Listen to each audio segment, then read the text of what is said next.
திருவண்ணாமலை மாவட்டம் கலசப்பாக்கம் அருகே சட்டவிரோதமாக மணல் அள்ளப்படுவதாக அதனை தடுக்க முயன்ற காவலரை தாக்கியவரை போலீசார் கைது செய்தனர்.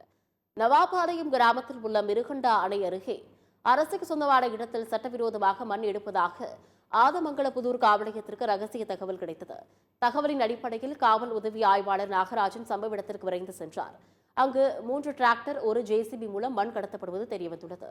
இதனைத் தொடர்ந்து டிராக்டர் மற்றும் ஜேசிபியை பறிமுதல் செய்து காவல் நிலையத்திற்கு கொண்டு செல்லும் வழியில் அதே பகுதியைச் சேர்ந்த குமரன் என்பவர் எஸ்ஐ நாகராஜனையும் ஜேசிபி டிராக்டரையும் வழிமறித்து காவல் உதவி ஆய்வாளர் நாகராஜனை தாக்கியுள்ளார். உதவி காவல் ஆய்வாளர் மீது தாக்குதல் நடத்திய குமரன் என்பவரை காவல்துறையினர் கைது செய்தனர். இந்நிலையில் காவலரை தாக்கிய வழக்கறிஞரை கைது செய்த காவல்துறையினர் காயமடைந்த வழக்கறிஞருக்கு முதலுதவி, மதிய உணவு வழங்காமல் காவல் வாகனத்திலேயே போலீசார் நாள் முழுவதும் சுற்றியதாக கைது செய்யப்பட்ட வழக்கறிஞர் குற்றம் சாட்டும் வீடியோ வெளியாகியுள்ளது. 10 மணிலிருந்து அடிபட்டு காயமாயி ஒரு ஃபர்ஸ்ட் எய்ட் கொடுக்குறது இது வரைக்கும் ஹாஸ்பிட்டல் கூட்டு போகல. இப்படியே வச்சு சுத்தி நிற்கிறாங்க. மூக்கு பூரா ரத்தம் வருது. யார் அடிச்சது? அந்த எஸ்ஐ அடிச்சான். 10 மணிலிருந்து கேட்டுக்கிறேன்.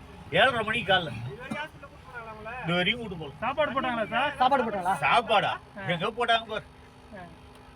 ஒரு வக்கீலுக்கே இந்த கதினா சாதாரண அக்யூசிங் கதி பாரு.